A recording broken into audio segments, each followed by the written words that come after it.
যেমনটা আমি বলেছিলাম, যারা যারা আমাদের অন্বেষণ ব্যাচ থেকে লাইফ সায়েন্সে 100-এ 100 পাবে তাদের বাড়ি আমি যাব।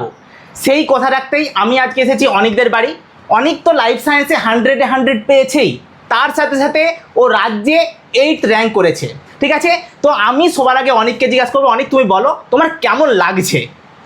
আমার তো খুবই ভালো লাগছে, জীবনেই প্রথম এত বড় পরীক্ষা একটা দিলাম, সেটাতে আমি মানে এত একটা নাম্বার স্কোর করতে পেরেছি, সেটাতে আমি খুবই মানে চমকিত হয়েছি, তার সাথে সাথে আমার খুব আনন্দও লাগছে। আচ্ছা, আরেকটা কথা তোমাকে জিজ্ঞাসা করা আছে, সেটা হচ্ছে তোমাদের কৃষ্ণেন্দু স্যার তোমাকে বলেছিল যে যারা 100-তে 100 পাবে তাদের বাড়ি স্যার নিজে যাবে। সেটা দেখে স্যার যে এসেছে সেটা দেখে তোমার কেমন লাগছে সেটা আগে বলো। খুবই ভালো লাগছে। আপনি অনলাইন ক্লাসে বলতেন যে যারা যারা 100-এ 100 পাবে তারা সকলে স্যারেদের বাড়ি যাবে। আগের বছরও একটা দিদি 99 পেয়েছে, তাদের বাড়ি আপনি গিয়েছেন, তাদের ভিডিওটা আমি দেখেছিলাম। এবার আমিও ভেবেছি যে আপনি আসবেন আমাদের বাড়িতে, আমার খুবই ভালো লাগছে। আচ্ছা ঠিক আছে, চলো এবারে তোমাকে কয়েকটা প্রশ্ন করি। আচ্ছা, তুমি যে এই 8th র্যাঙ্ক করেছো, তুমি কিভাবে জানলে? সকাল থেকেই একটু টেনশন আমার ছিল। আমার যেটা মনে হচ্ছিল যে আমি হয়তো পরীক্ষাটা দিয়েছে, সকলেরই একটা মানে এক্সপেকটেশন থাকে, হ্যাঁ হ্যাঁ, কোনো একটা সে কতটা স্কোর করতে পারবে। এবার আমারও ঠিক মনে হয়েছিল যে আমি হয়তো 685 থেকে 86 পেতে পারবো, মানে যে 10th হবে তার থেকে আমি 2-3 নাম্বার পিছনে থাকবো। এবারে আমি সেই বেসিসে টিভিটা চালিয়ে বসে থাকি। আর যখন মানে আমাদের যে মধ্যশিক্ষা পরিষদের সভাপতি উনি যখন বলেন যে আমি 8th র্যাঙ্ক করেছি, আমার নামটা বলেন, তখনই আমি মানে একটু অবাকও হই, তার সাথে আমার একটু আনন্দ লাগে। সব মিলিয়ে একটা মানে নতুন এক্সপিরিয়েন্স আমি সেদিনে করতে পেরেছি। আচ্ছা, তুমি যে লাইফ সায়েন্সে 100 পেয়েছো সেটাতে তোমার কেমন লাগছে সেটা আরেকটা আলাদা করে বল। লাইফ সায়েন্সে 100 পেয়েছি বলতে, লাইফ সায়েন্সটা আমার প্রথম থেকেই মানে যখন ক্লাস 10 শুরু হয় ভালো লাগতো খুবই। প্রথম দিকে আমি কৃষ্ণেন্দু স্যারের কথা জানতাম না, মানে 10-এর স্টার্টিংয়ে। পরবর্তীকালে আমি জানতে পারি ইউটিউবের মাধ্যমে, তখনই আমি অন্বেষণ ব্যাচটা জয়েন করি। আর তখন আমি ধীরে ধীরে একটা কনসিস্টেন্সির সঙ্গে পড়তে শুরু করি। এবং তারপর স্যারের যে মতো গাইড করেছি, স্যার যে ভিডিওগুলো ইউটিউবে তারপরে বিভিন্ন রকম চ্যানেল স্যারের যে আমাদের পেড ব্যাচে বিভিন্ন রকম আপলোড করেছে, সেগুলো আমি কন্টিনিউ দেখে যাই এবং এক্সামগুলো যে নিত ওগুলো করে যাই। এইভাবেই মানে লাইফ সায়েন্সটা আমার পেয়েছি 100। আচ্ছা, তুমি আমাকে একটা কথা বলো, তোমাদেরকে যখন আমি পড়াতাম, প্রথমত তোমাদেরকে আমি নোটস দিতাম, সেটা তুমি জানো, প্লাস তোমাকে আমি বোঝাতাম। আচ্ছা, তুমি কোনটার পক্ষে? মানে তুমি কি নোটস দেওয়াটাকে বেশি নাম্বার দেবে নাকি বোঝানোটাকে বেশি নাম্বার দেবে? কোনটাকে তুমি বেশি নাম্বার দেবে? আমার মধ্যে বোঝানোটা একটু এগিয়ে থাকবে, কিন্তু দুটোরই প্রাধান্য আছে। মানে বোঝানোটা তার মধ্যে আমার একটু এগিয়ে থাকবে, কারণ কোনো জিনিস যদি বুঝতেই না পারি তাহলে নোটসটা কোনো কাজে না, নোটস একটা পাতা খালি কেবল। একদম একদম একদম, আমি সেটাই সবসময় স্টুডেন্টদের বলি যে নোটসের উপর ভরসা করে কোনো কাজ নেই, তাই না? কনসেপ্টটাকে বুঝতে হবে, কনসেপ্টটা বুঝলে তুমি যে কোনো পার্টস থেকে যে কোনোভাবে কোশ্চেন আনলে তুমি সেটাকে সুন্দর করে দিয়ে আসতে পারবে। এটাই আমি সবসময় বলে থাকি। অনেকে আবার বলে যে নোটস নোটস নোটস নোটস জিনিসটা কি আদতে মানে তোমাকে সেই জায়গাটাই সুবিধা করতে পারে যে হ্যাঁ এই প্রশ্নটা আমি কী কী লিখবো, সেটাতে তোমাকে নিশ্চয়ই হেল্প করতে পারে যে হ্যাঁ এই জায়গাটা কী লিখবো সেটাতে তুমি হেল্প করতে পারে। আচ্ছা, ওভারঅল এই নোটস ভিত্তিক যে পড়াশোনাটা আমার ঠিক পছন্দ হয় না, কারণ এই যে নোটসটা মানে এটা আগেকার দিনে চলতে, যে নোটস ভিত্তিক স্যারেরা নোট লেখাচ্ছে আর স্টুডেন্টরা এসে লিখে দিচ্ছে, কিন্তু এখনকার দিনে কম্পিটিশানের যুগ। আর মাধ্যমিকে প্রত্যেক বছরই 2-3টে কোয়েশ্চেন একটু মানে একদম কি কনসেপ্ট থেকে দিয়ে দেয়, যেটা নোটস পড়ে কখনো সম্ভব নয়। হ্যাঁ, সেটা আমি তোমাদেরকে বারবার বলেওছি যে ওই যে 2-3 নাম্বার করার জন্য আমাদেরকে একটু মানে আলাদা জ্ঞান দরকার হয় প্রত্যেকে।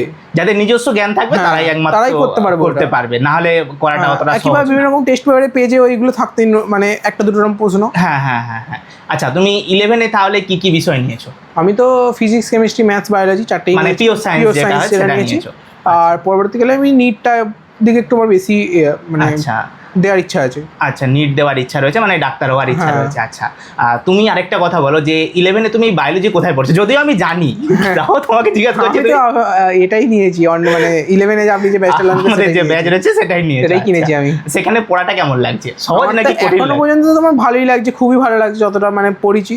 ঠিক আছে, স্টার্টিং 2 মাস পড়েছি। আমাদের অলরেডি 3টে চ্যাপ্টার বোধহয় কমপ্লিট হয়ে যাবে, আরেকটা ক্লাস হলেই 3টে চ্যাপ্টার কমপ্লিট হয়ে যাবে। ব্যাকলগ ওইখানে একটু লাইফ সায়েন্সে হয়ে আছে, মানে একটা এই বায়োলজির ক্ষেত্রে, অন্যগুলো তো হয় না। ওইটা একটা চ্যাপ্টার একটু সমস্যা আছে, ওইটা একটু পড়লে ঠিক হয়ে যাবে ওটা। হ্যাঁ, ব্যাকলগ যেন না থাকে। আবারও বলবো, যেন ব্যাকলগ জিনিসটা না থাকে, ওটা খুব বাজে জিনিস। ঠিক আছে, ওটা একদম করবে না। ঠিক আছে, ঠিক আছে, চলো। আর আর তোমার বাড়ির লোক কতটা খুশি বলো? তুমি যে বাড়ির লোক তো সবাই খুশি। যখন আমি সকালে মানে আমিও পড়ে দেখছিলাম, আমাদের ওর ঘরে বসে মানে নিউজটা দেখছিলাম, এবং তারপরে আমি যখন দেখি যে আমি রাজ্যের মধ্যে 8 হয়েছে, আর তারপরে আমি আমার মাকে জানাই সর্বপ্রথমে, ঠিক আছে, নিচে মা তো একটু ইমোশনাল হয়ে পড়েছিল, এবং তারপরে আমি সবাইকে ধীরে ধীরে জানাই, আমার বাড়ির যেহেতু আমার জয়েন্ট ফ্যামিলি, সেই জন্য সবাই জেনে যায়। তারপরে ধীরে ধীরে গোটা পাড়া মানে সব, তারপরে আমাদের ধুলোগড় অঞ্চল থেকে মানে এটা আমি প্রথমবার মানে এতটা র্যাঙ্কে মানে 8 হয়েছি, মানে র্যাঙ্কে যাওয়ার স্কুল থেকে আমি প্রথমবারই র্যাঙ্কে, আমাদের স্কুল কোনোবারই র্যাঙ্কে থাকে না। আচ্ছা ঠিক আছে, প্রথমবার এসে সুতরাং স্যারেরাও খুব খুশি যে আমি প্রথমবার একটা ইতিহাস করলাম, আর বাড়ির লোকও খুব খুশি যে ধুলোগড় থেকে প্রথমবার একজন, ধুলোগড় গ্রাম থেকে প্রথমবার একজন মানে র্যাঙ্কার। আচ্ছা, তুমি কোন স্কুলে পড়ো? আমি জুজাশা প্রাণনাথ মানে ইনস্টিটিউশনে পড়ি। আচ্ছা আচ্ছা, ওখান থেকে এই প্রথম কেউ র্যাঙ্কে এলো? এর আগে অনেক বছর আগে, 10 বছর 12 বছর আগে এইচএস একজন 12th হয়েছিল। আচ্ছা, মানে স্যারেরা খুব খুশি, স্যারেরা খুশি, বাড়ির লোক সবাই। তুমি আরেকটা কথা বলো, তোমার কি কোথাও মনে হচ্ছে যে তুমি আরেকটু বেশি নাম্বার পেতে পারতে, কিংবা এরকম কিছু মানে কি কোথাও হচ্ছে? আমার যে নাম্বারটা পেয়েছি সেটাতে আমি খুবই স্যাটিসফাইড। তবুও আমার মানে একটু লাগছে যে যদি আমি একটা ফিজিক্যাল সায়েন্সের একটা নিউমেরিক্যাল, মানে ফিজিক্যাল সায়েন্সে আমি 98 পেয়েছি। আচ্ছা, ওইটাতে আমি একটা 2 মার্কসের একটা অঙ্ক করতে পারিনি। আচ্ছা, 98 মার্কসের অ্যান্সারে 98 পেয়েছি। আচ্ছা, ওইটা যদি আমি একটু ফিজিক্যাল সায়েন্সটা প্র্যাকটিস করতাম তাহলে হতো। এবার এটা একটা কারণও আছে ফিজিক্যাল সায়েন্সটা কেন আমি 98টা করতে পারিনি। সেটা হচ্ছে যে আমি একটু মানে লাস্টের দিকে যেহেতু মকগুলোতে ফিজিক্যাল সায়েন্সটা আমি খুব ভালো নাম্বার পেতাম 99 100, তো আমি লাস্টের দিকে অ্যাভয়েড করে ফেলি ফিজিক্যাল সায়েন্সটাকে। আচ্ছা, মানে কোনো জিনিসটাকে অ্যাভয়েড করা চলবে না। আমি এটাই সবাইকে বলবো যে বছরের শুরু থেকে যেটাকে গুরুত্ব দিয়ে চলবে, শেষ পর্যন্ত একদম যেন সেই মানে সব কটাকে ইকুয়াল টাইম দিয়ে আসতে। আচ্ছা, মানে কিছুকে অ্যাভয়েড করলে চলবে না। আচ্ছা, লাইফ সায়েন্সে 100 পাওয়ার কি কোনো ট্রিক্স আছে, নাকি শুধু ভালো করেই পড়তে হবে? কোনটা তোমার মনে হয়? লাইফ সায়েন্সে 100 আমার মতে মানে প্রথম কথা স্যার যেটা পড়াবে সেটাকে পড়তে হবে। আচ্ছা, চোখ বুঝে নোটস মানে স্যার যেগুলো দেবে মানে নোটস স্যার বোঝাবে, তারপরে স্যার বিভিন্ন রকম টেস্ট পেপার সলভ করায়, ওইটা আপনি টেস্ট পেপারগুলো সলভ করেন। একটা ধরুন আপনি, আমার মনে আছে আপনি ইউটিউবে যত সম্ভব এবিটি সলভ করেছেন, আমার ব্যাচে আমাদের ডাব্লিউবিএইচ, তোমাদের ব্যাচে তো বোধহয় দুটো টেস্ট পেপার সলভ করেছি, ইউটিউবে একটা পিডিএফ আমাদের দিয়ে দিয়েছে। ঠিক আছে, এবার ওটাই আমি সলভ করেছিলাম। তারপরে আপনার আরেকটা ভালো লেগেছে 1 ডে 1 চ্যাপ্টার বলে একটা কনসেপ্ট আমি ইউটিউবে এনেছিলেন, ওইটা আমার ভালো লেগেছে বেশ। ওটাতে আমার একটা দিনে একটা চ্যাপ্টার রিভিশন হয়ে যেত। আর তারপরে আপনি লাস্টের দিকে একটা এনেছিলেন মাইন্ড ম্যাপস বলে, একটা জায়গায় মাইন্ড ম্যাপস দিতেন, ওইগুলো খুব ভালো লেগেছে। মানে পরীক্ষার আগের দিন মাইন্ড ম্যাপগুলো সে আপনি বিভিন্ন স্ট্র্যাটেজিক ভিডিওগুলো আনতেন, মাইন্ড ম্যাপ, যে মাইন্ড ম্যাপ ধরে ধরে পড়ার কনসেপ্ট আমার দারুণ লেগেছে। ওইটা সবথেকে মানে এই যে 15 মিনিট 20 মিনিটে পুরো একদম গোটা চ্যাপ্টারকে মুখে বলে গেছি কন্টিনিউ, তাতে তোমার পুরোটা রিকল হয়ে গেছে, মানে 5খানা চ্যাপ্টারই পুরো রিভিশন হয়ে যাবে। আচ্ছা, ওইটা আমার ভালো লেগেছে। এইগুলো আমার খুব ভালো, এগুলো নিয়ে মোটামুটি একদম ঠিক। আচ্ছা, আমি যে সবসময় বলি যে তুমি যখন আমি পড়াচ্ছি তুমি সেটাকে নোটস করো, সেটা কি তুমি করতে? হ্যাঁ, আমি নোটস করতাম, আমি টুকতাম খাতায় হচ্ছে, এবং সবসময় চেষ্টা করতাম যে নিজের ভাষায় লেখা যত। হ্যাঁ, আমি ওটাই বলি যে তুমি নিজের ভাষায় লিখে নাও। যেটা আপনি বলতেন অনেক যে ডাইরেক্ট যে বোর্ড দেখে যতটা টুকে দিলাম ওরকম নয়, আমি কিছুটা নিজে থেকে লিখতাম, কিছুটা দেখতাম, এরকম করে নিজের একটা নোটস তৈরি হয়ে যেত। কি হতো, যখন আমি ক্লাসেই পড়ছি তখনই আমার অর্ধেক জিনিসটা মেমোরাইজ হয়ে যাচ্ছে মাথায়, নিজে থেকে যখন লিখছি। মানে ভেবে ভেবে মাথায় চাপ পড়ছে, একটা ওয়ানে লিখছি। এই জন্য আমি রেকর্ড ফরম্যাট দেখতাম, কারণ রেকর্ড ফরম্যাটই তো আমি একটা জিনিসকে দেখলাম, দেখার পর ধরেন আপনি স্লাইড দেখালেন, ওটাকে একটু মেমোরাইজ করেন, মেমোরাইজ করে নিজে লিখলাম, ফলে আমার ওখানেই পড়াটা রেডি হয়ে গেল। একদম একদম একদম ঠিক আছে। চলো, এই ওভারঅল লাইফ সায়েন্স পড়ার জন্য তোমার কোনো ট্রিক হয় না, ওভারঅল তোমাকে কনসেপ্ট বুঝতে হবে, এটাই হচ্ছে সবথেকে বড় কথা। আর শুধু নোটস পড়ে গেলেও কিছু হবে না, এটা হচ্ছে সবথেকে বড় কথা, তাই তো? আচ্ছা, ঠিক আছে, চলো, খুব ভালো লেগেছে, তোমাকে আবার অভিনন্দন। ঠিক আছে, খুব ভালো লেগেছে, আমারও খুব ভালো লেগেছে, আর তোমার এখানে আসতে পেরেও খুব ভালো লেগেছে। ঠিক আছে, বলেছিলাম 100তে 100 পেলে আসবো, তো এসেছি। আর আমাদের তরফ থেকে তোমার জন্য কিছু গিফট রয়েছে। ঠিক আছে, চলো, ধরো, তোমার জীবনে তুমি প্রথম পরীক্ষা দিতে যাচ্ছ, তো প্রথম পরীক্ষা দিয়েছো, অনেক সার্টিফিকেট পাবে, সারা লাইফে অনেক সার্টিফিকেট পাবে, সব কিছু গোছানোর জন্য এটা। Thank you sir. আর একটা জলের বোতল, ঠিক আছে। আর যেটা ছাড়া একদমই হয় না সেটা হচ্ছে কলম, সব থেকে বেশি মানে জরুরি যেটা। ঠিক আছে, যার জোর সব থেকে বেশি। আর এটা মিষ্টি, ঠিক আছে, একদম ঠিক আছে। চলো, আর এইভাবে যেন নাম্বারটা তোমার কন্টিনিউ থাকে, ভবিষ্যতেও যেন এই নাম্বারটা এইভাবেই থাকে, আর বাবা মায়ের মুখে যেন হাসিটা তোমার জন্য থাকে। ঠিক আছে, তো অনেক তো রেজাল্ট করেছে, অনেকের মায়ের সাথে কথা বলবো যে অনেকের মায়ের কেমন লাগলো।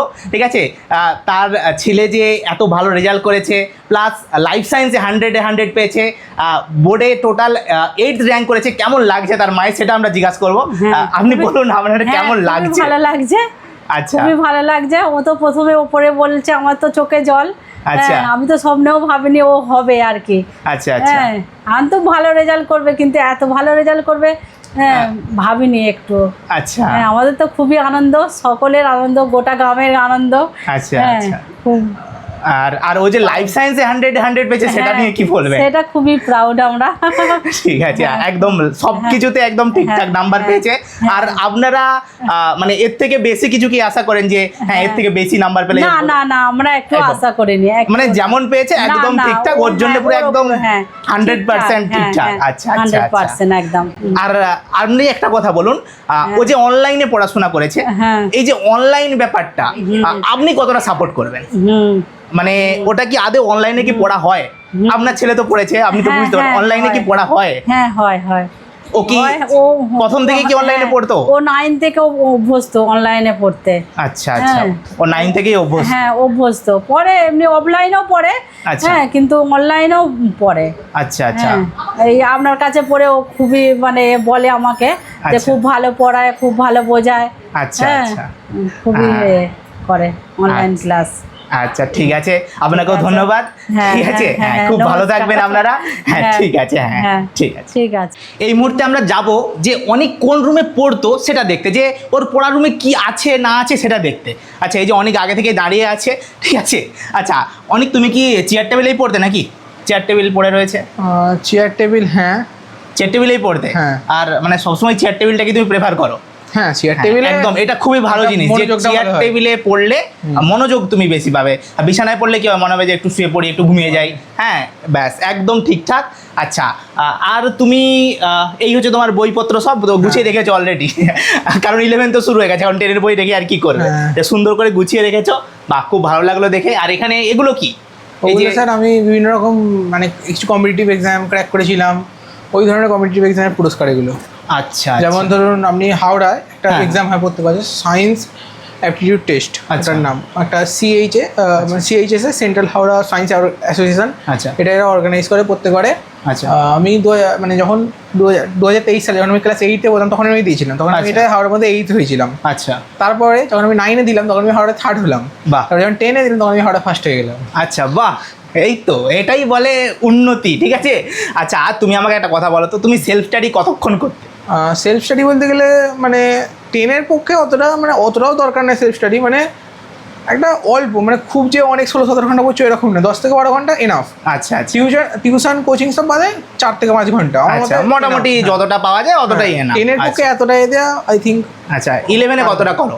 11-এ একটু বাড়িয়েছি, অবভিয়াসলি 14 ঘন্টা ওটাকে নিয়ে যাওয়ার চেষ্টা নিয়ে গেছি। এখন ওটাকে বাড়ানোর ইচ্ছা তো আছে, কিন্তু আর চাইছি না, এখনও অনেকটাই টাইম আছে। 14 ঘন্টা করে যদি পড়ি তাহলে সারা বছর তো যদি পড়ি তাহলে আমার মনে বেশি ওটা এফেক্টিভ হবে। হ্যাঁ আচ্ছা আচ্ছা। আর আরেকটা জিনিস তোমার রুমে আমি দেখলাম, লক্ষ্য করলাম, এই যে এই জিনিসগুলো, এগুলো কি গো?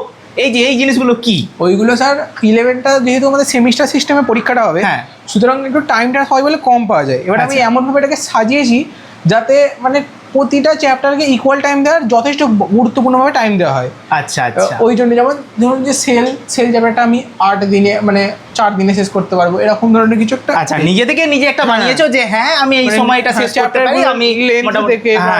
আচ্ছা আচ্ছা আচ্ছা, নিজে থেকে একটা প্ল্যান তৈরি করেছে যে হ্যাঁ আমি ওই টাইমে খসড়া টাইপের তৈরি করেছি। আচ্ছা আচ্ছা, যে আর আমাকে করতেই হবে, এটা মনের ভেতরে আছে যে আমাকে করতেই হবে। আচ্ছা ঠিক আছে, চলো, খুব ভালো লাগলো। আর এখানেই তুমি সবসময় পড়ো? হ্যাঁ, এটাই হচ্ছে তোমার বাসস্থান প্লাস পড়াশোনা সব কিছু। আচ্ছা আচ্ছা ঠিক আছে, চলো। অনেকের বাড়িতে এসে আমি একটা জিনিস খুঁজে পেয়েছি, অনেক খুঁজে পেয়েছি, সেটা হচ্ছে এই জিনিসটা, ঠিক আছে, এই জিনিসটা। ওকে, যার ফ্রন্ট পেজ পিছনের পেজ কোনোটাই নেই। আচ্ছা চলো, এতে কি আছে আমরা দেখবো, ঠিক আছে। কিছু বাইরে বেরিয়ে আছে দেখতে পাচ্ছি, সে যাই হোক, কি আছে দেখবো। আচ্ছা, এটা হচ্ছে ক্লাস 10-এর লাইফ সায়েন্স বই। বইটাকে ও কীভাবে সাজিয়েছে নিজে থেকে, প্রত্যেকটা জিনিস যেগুলো দরকারি সেগুলোকে ও দাগিয়েছে, ঠিক আছে। প্রত্যেকটা নিচে দাগ দিয়েছে, হাইলাইট করেছে। ওকে, আচ্ছা, এই যে এগুলো কি, ওপরে কি লিখেছো এগুলো সব? এগুলো স্যার বিভিন্ন রকম, ধরুন টেস্ট পেপার করার সময় বিভিন্ন রকম প্রশ্ন পাচ্ছি। আচ্ছা, যে প্রশ্নগুলোর অ্যান্সারগুলো এখানে নেই। আচ্ছা, বোর্ড তো কখনো একটা নির্দিষ্ট বই থেকে প্রশ্ন করে না। হ্যাঁ হ্যাঁ হ্যাঁ, বাজারে বিভিন্ন রকমের বই আছে। এবার এই বইটাতে আমি ওই সমস্ত বই থেকে খুঁজে যেগুলো ইনক্লুড করতে, সব তো বইগুলো মানে একসাথে সব বই পড়া সম্ভব নয়। না না না। এবারে আমি যেটা করতাম, টেস্ট পেপারে অনেক আনকমন প্রশ্ন থাকে, সেগুলোকে নিতাম, নিয়ে এখানে উপরে লিখে রেখে দিতাম, যাতে পরীক্ষার সময় সব রেডি হয়েছে তোমার একসাথে। আচ্ছা আচ্ছা, এটা আমি করতাম। আচ্ছা, সেটাই দেখছি তোমার প্রত্যেকটা পেজে। তারপরে এখানে সব পিওআইকিউ গুলো সব দাগ দেওয়া আছে। আচ্ছা, এই যে পিওয়াই, বাহ বাহ বাহ বাহ, এটা 2022 সালে হ্যাঁ। পড়েছিল। আচ্ছা, সমস্ত পিওয়াইকিউ, এই যে এখানে কি একটা লেখা রয়েছে, এমপি 2017। আমি ইংলিশের যে লাইনগুলো আচ্ছা। দিয়ে দিতাম এখানে। আচ্ছা আচ্ছা, বাহ বাহ বাহ, গোটা বইটা এরকম করা আছে? হ্যাঁ হ্যাঁ, একদম গোটা বই সুন্দর করে দেওয়া আছে। বাহ বাহ বাহ, ঠিক আছে চলো। আচ্ছা, তুমি আমাকে একটা কথা বলো তো, তুমি এই যে অনলাইন পড়াটা, অনেকে ভাবে যে অনলাইন পড়ে কিছু হয় না, অনলাইন পড়াকে তুমি কতটা সাপোর্ট করবে? ওই রকম কোনো ব্যাপার নেই, যে মানে যার মধ্যে মাইন্ডসেটটা থাকবে যে আমি পড়বো, তাকে হ্যাঁ। কেউ আটকাতে পারবে না। হ্যাঁ হ্যাঁ সে অনলাইন হোক কি অফলাইন, হ্যাঁ, যে পড়বে না বলবে সে পড়বেই না কোথাও। হ্যাঁ হ্যাঁ হ্যাঁ, ঠিক আছে, মানে আমার অনলাইনে আমার যেটা সুবিধা হতো, অফলাইনে আমাদের এখানে কোনো তেমন কোনো টিচার ছিল না, হলো আচ্ছা, অফলাইনে আচ্ছা। অ্যাভেলেবেল ছিল না, অনেকটা দূরে যেতে হতো। আচ্ছা আচ্ছা আর সেই অনুযায়ী থেকে আমার যে অনলাইনে একটা ভালো সোর্স হয়ে উঠেছিল। আচ্ছা। ওই জন্য তারপর স্যারের কথা আমি মানে অনেকটা পরে জানতে পারি, এটা আমার একটা আফসোস থেকে যায়। আচ্ছা ঠিক আছে, আমি একটু যদি আগে জানতে পারতাম, আমি 10-এর সেকেন্ড সামেটিভের পর জানতে পারি, তখন এই আচ্ছা। ব্যাচটা কিনেছিলাম। আচ্ছা, মানে অনলাইন পড়াটাকে তুমি হ্যাঁ, ফুললি সাপোর্ট করছো fully যে support হ্যাঁ করবো। অনলাইন করে কিন্তু করা যায়? এখানে কিছু ডিস্ট্রাকশনও আছে, যেমন হ্যাঁ, ধরুন ফোনটা হাতে, online-এ হ্যাঁ একদম একদম অ্যাপের বদলে কখনো ফেসবুক, ইনস্টাগ্রাম, ইউটিউব এসে চলে যায়। একদম একদম একদম, এটা হতো। এটাকে তোমার কি হতো আটকাতে হবে এরকম? না, ওটা কি তোমার আমার হতো? হতো মাঝে মাঝে, মানে হতো শুরুর দিকে টেনে, তারপরে আমি এটাকে কন্ট্রোল আচ্ছা, যে ওটাকে কন্ট্রোল করতে পারবে হ্যাঁ। সে একদম বস মেনে যাবে, তাই তো? হ্যাঁ। একদম অনলাইনে মানে ভালো কিছু নেই এখন। এই যে মোবাইলটা, আগেকার দিনে অনেক মানে লোকেদেরকে কিছু ডিটেল খুঁজতে গেলে মানে বড় দিক মানে বই ঘাঁটতে হতো কত, এখন কত সুবিধা, একটা মোবাইলের মধ্যে সমস্ত কিছু চলে আসছে। আচ্ছা এটা আচ্ছা বেশ ভালো লাগে। আচ্ছা, হ্যাঁ অবশ্যই, সে তো অবশ্যই, বই টই সব কিছু পেয়ে হ্যাঁ। যাচ্ছ, আর প্লাস ক্লাসও পেয়ে যাচ্ছ, সব যেটা বুঝতে যত পারছি না। মার্কেটে যত বই অ্যাভেলেবল, সব বইয়ের যে জ্ঞানটা একটা মোবাইলে চলে আসে। একদম একদম একদম, এটা পুরো একদম ঠিকঠাক। আচ্ছা, তুমি কখন পড়তে বলো তো, রাত্রে নাকি ভোরে? আমি একটু রাতের দিকটাই প্রেফার করতাম, আচ্ছা, রাতের মানে দিকটাই বেশিক্ষণ নয়, 1:30-2 অবধি আমার পক্ষে ঠিক আছে। আচ্ছা আচ্ছা আচ্ছা আমি লেটে উঠতাম, 8টা-8:30 দিকে উঠতাম। আচ্ছা আচ্ছা, হ্যাঁ, যে যেটা আমি তো সবসময় বলি, যেটা তোমার বেস্ট সেটা আমি তুমি এটাই পড়ো। করতাম। হ্যাঁ, কোনো ব্যাপার নেই এরকম যে তোমাকে কখন পড়তে হবে। আরেকটা কথা বলো, যারা নতুন মাধ্যমিক দিতে চলেছে, এবছর যারা অন্বেষণ ব্যাচে পড়ছে কিংবা যারা ভর্তি হবে, তাদেরকে তুমি কি বলবে? তাদেরকে বলবো যে স্যারের যে জিনিসগুলো, মানে স্যার যে কন্টেন্টটা প্রোভাইড করে, সেই কন্টেন্টটাকে ব্লাইন্ডলি ফলো করতে। যেমন ধরুন আপনি যেটা আমি বলেইছিলাম নিচে, যে one day one DB one chapter revision, ওই সিরিজটাকে ফলো করতে। তবে যে মাইন্ড ম্যাপের সিরিজ, ওইটাকে তো একদম মানে আমি 10-এ 100 দেবো, এমন রেটে করবো। আচ্ছা আচ্ছা আমার ওটা দারুণ লেগেছে ওইটা, মানে ওটা আমি পার্সোনালি বলছি, খুব ভালো লেগেছে আমার ওটা। আচ্ছা আচ্ছা ঠিক আছে, এরপরে আমি যদি বলি আরেকটা যে জিনিসটা আপনি যেটা করেছিলেন, যে পুজোর টাইমে যে মক টেস্টগুলো নিতেন সকালে। হ্যাঁ হ্যাঁ হ্যাঁ ঠিক আছে, সবাই পুজো দেখছে, তোমরা মক টেস্ট দিচ্ছ। হ্যাঁ, এটা তো আমি বারবার বলেছি, সবাই হ্যাঁ। বলবে যে হ্যাঁ তোমাকে এই সময় পড়াশুনো থেকে ডিস্ট্রাক্ট হওয়া চলবে না। আমার মতে কিন্তু আমি যেটা মনে করি সেটা হচ্ছে যে আমাদেরকে রোজ পড়তে হবে, হ্যাঁ, সেটাই। অল্প অল্প করে। হ্যাঁ, হ্যাঁ। মানে একদিনে নয় যে পড়বো না, বিশাল সারা কিছু বছর। পড়ে নিলাম, আর অর্ধেকটা তারপরে লাস্টের 2-3 মাসে 16 ঘন্টা হ্যাঁ, 18 ঘন্টা করে হ্যাঁ, পড়ছি, ঘুমোচ্ছি না, 4 ঘন্টা, শরীর খারাপ করে যাবে। হ্যাঁ হ্যাঁ হ্যাঁ, ওটাই হচ্ছে তো ব্যাপার। সারা একদম, বছর একদম। থেকে অল্প অল্প করে পড়ো, পুরোটা টাইমে শেষ করে, একদম। পুরোটা একটা সিস্টেমেটিক ওয়েতে হয়ে যাবে কমপ্লিট। হুম হুম হুম। আমি তো এটাই করি। ঠিক আছে, খুব ভালো লাগলো। হ্যাঁ। ঠিক আছে, চলো, কাঁপিয়ে দিয়েছো। হ্যাঁ। আর এই নাম্বার যেন তোমার ধরা থাকে। হ্যাঁ, চেষ্টা করবো। ঠিক আছে, চলো।